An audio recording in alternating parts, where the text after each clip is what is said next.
গোস্তকে মাংস বলা যাবে কিনা? অনেকে এটা নিয়ে খুব আপনার শক্তভাবে বলেন যে গোস্তকে মাংস বলা যাবে না, বললে গুনাহ হবে। কেন? কারণ মাংস হলো মায়ের অংশ, মা যোগ অংশ সমান সমান মাংস।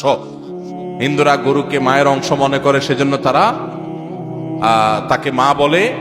এই জন্য ওই গরুর গোস্তকে মাংস বলা হয় মায়ের অংশ থেকে। আমরা তো সেটা মনে করি না, অতএব আমরা মাংস বললে গুনাহ হবে। এগুলা সঠিক কথা না। গোস্তকে মাংস বললে কোনো অসুবিধা নেই। কারণ প্রথমত অংশ তালিব্যস দিয়ে রেখেন না, আর মাংস লিখলে মহাকার অনুস্বকার তালিব্যস না দন্তস, তাহলে এটা অংশ থেকে হইলে কিভাবে বোঝা গেল?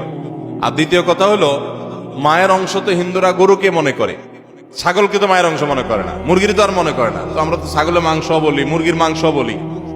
আর এটা অথেন্টিক কোন সোর্স থেকে প্রমাণিত নয় যে সেখান থেকেই মাংস এবং সে উদ্দেশ্যেই মাংস বলা হয়। বিদায় গোস্তকে মাংস বললে কোনো অসুবিধা